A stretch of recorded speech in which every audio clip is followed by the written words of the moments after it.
Lui, c'est Ismaël Aka, DDR Côte d'Ivoire. Pour lui, Allah est le créateur de tout selon son Coran. Et le point de vue du pasteur lors du débat est tout simplement que ce Dieu se vante d'être créateur comme tous les autres dieux dans leurs livres et qu'en réalité, il n'est pas le Dieu véritable puisqu'il se contredit dans l'ordre chronologique de sa création. Donc nous allons écouter un extrait, puis je vous reviens plus tard. Là, vous avez en face de vous le livre de la Vespa.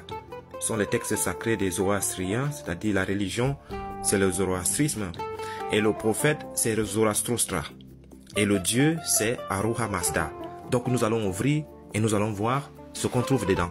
Ce livre, c'est l'encyclopédie des religions Ismaël Aka. Et dans ce livre, on trouve plusieurs religions. Et chaque Dieu se dit Dieu créateur dans toutes ces religions-là. Tout le monde dit qu'il est créateur. Et voilà pourquoi le pasteur Ménard te disait, non, ton Dieu dit qu'il est créateur dans le Coran, mais il n'a rien créé puisqu'il se contredit. Est-ce qu'il a d'abord créé les choses qui sont sur la terre ou bien il a d'abord créé les choses qui sont dans le ciel? Et tu as bien compris la méthodologie du pasteur et tu as commencé à jouer, à faire du fanfaroutisme. Et pourtant, tu avais bien compris la position du pasteur. Maintenant, quand on passe ici par exemple dans ce livre, tu vois, on parle du zoroastrisme. Et c'est du zoroastrisme que je te parle ici, le livre de la Vespa. Tu comprends? Donc je vais te présenter quelqu'un qu'on appelle Zarathustra. Il est le prophète comme Mohamed. Dans son livre, il demanda à Ahura Mazda, qui est son Dieu, comme Allah dans ton Coran. Oh Ahura Mazda, c'est-à-dire c'est Zoroastre qui dit, oh Ahura Mazda son Dieu, esprit très saint, créateur du monde matériel. Si nous sommes dans un débat, je te dis, est-ce que Ahura Mazda est le créateur du monde matériel? Est-ce qu'il est le créateur du monde matériel? Qu'est-ce que tu vas me répondre? Tu as vu?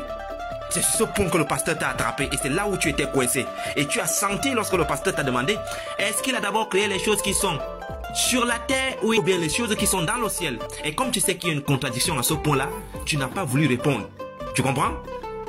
Toujours dans le même livre, regarde. Zoroastre, qui est le prophète ici comme Mohamed dans son livre, lui demanda à qui? À son Dieu Ahura Mazda. Ô créateur du monde matériel, quelle est la récompense de cet homme après la séparation de son corps et de sa conscience lorsqu'il libère de la naze cet homme impur? Alors Ahura Mazda dit, une récompense sera fixée pour cet homme dans la vie future, la longue durée de la meilleure existence. Tu vois, il lui parle même de l'au-delà, du paradis. Si je te demande, est-ce que c'est Allah? Tu vas me dire non. Est-ce que Ahura Mazda est réellement le créateur de tout ce qu'il est en train de citer? Toi, tu vas me dire non, que c'est Allah. Tu comprends? Donc voilà pourquoi le pasteur te disait que ton Dieu se contredit dans le Coran. Ton Dieu a d'abord créé les choses qui sont sur la terre ou bien dans le ciel. Là, j'espère que tu commences à mieux comprendre. Donc tu comprends que ce n'est pas le fait que Ahura Mazda se vante dans ce livre qui démontre qu'il est Dieu. Parce que si je te pose la question, est-ce que Ahura Mazda est le créateur de tout comme il dit dans son livre? Qu'est-ce que tu vas me répondre?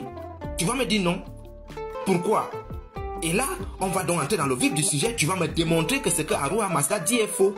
Et c'est cet exercice que le pasteur a mis en place pour te confondre.